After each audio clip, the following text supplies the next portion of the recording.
दोस्तों नमस्कार, आप सभी का स्वागत है आज के इस वीडियो में। बहुत सारे लोग कमेंट करके ये पूछ रहे हैं कि जो बिहार में जूनियर की वैकेंसी आने वाली है 6 to 8 के लिए लगभग 52,000 पदों पर ये भर्ती आने वाली है। इसमें कौन कौन से लोग फॉर्म भर सकेंगे, सब्जेक्ट कॉम्बिनेशन क्या रहेगा, क्या सीटेट अपीयरिंग वाले यहाँ पर फॉर्म भर पाएंगे या नहीं भर पाएंगे। जैसा कि आप सबको पता होगा, आज के समाचार पत्रों में कल जो बैठक हुई है उसका सारांश छपा हुआ है। 13/9/2023 का न्यूज़पेपर है।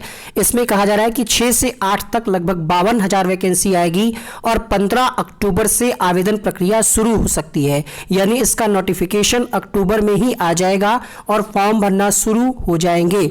1 से 5 के लिए वैकेंसी आने की उम्मीद नहीं है, नहीं आएगी वैकेंसी, ऐसा कहा जा रहा है। और अर्हता को लेकर के भी नीचे चीजें मेंशन की गई हैं।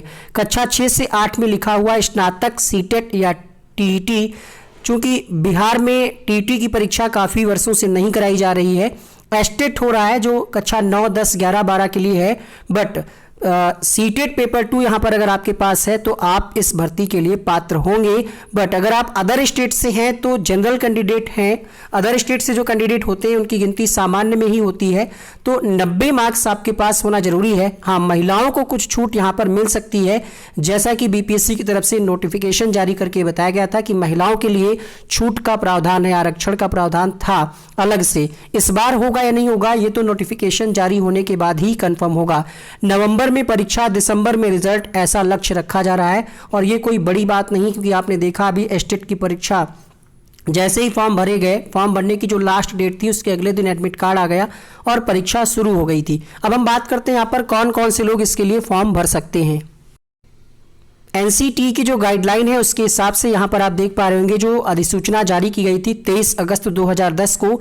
यहाँ पर न्यूनतम योग्यता कक्षा 1 से 5 के लिए दी गई है। और थोड़ा सा जब आप आगे बढ़ेंगे यहाँ पर पेज नंबर 2 पे, तो यहाँ पर 6 to 8 के लिए भी अर्हता की बात कही गई है। ठीक है, पॉइंट नंबर 2 में आप देखिएगा, इसमें कहा जा रहा है कि बीए, बीएससी और प्रारंभिक शिक्षा शास्त्र में द्विवर्षीय डिप्लोमा जिस नाम से भी जाना जाता हो, या फिर आपने न्यूनतम 50% अंकों के साथ बीए, बीएससी एवं शिक्षा शास्त्र में 1 वर्षीय बीएड, यानी यहाँ पर बीएड और डीएलएड दोनों ही कैंडिडेट फॉर्म भर सकते हैं। देखिए बिहार में क्या होता है कि 12th के बाद ही डीएलएड का कोर्स चलता है, और अन्य स्टेट में जैसे कि यूपी में ग्रेजुएशन के बाद ही डीएलएड का कोर्स कराया जाता है। तो यहाँ पर चीज़ें स्पष्ट हैं कि अगर आपने डीएलएड कर रखा है तब भी आप इस भर्ती के लिए पात्र हैं। बस सीटेट पेपर 2 आपका क्वालिफाई होना चाहिए, आप इसके लिए फॉर्म भर सकते हैं। इसके अलावा बात करें अगर हम सब्जेक्ट कॉम्बिनेशन को लेकर के, तो ये स्थिति तभी क्लियर होगी जब इसका ऑफिशियल नोटिफिकेशन जारी किया जाएगा। अपीयरिंग वाले भी कैंडिडेट इसमें पार्टिसिपेट कर सकते हैं।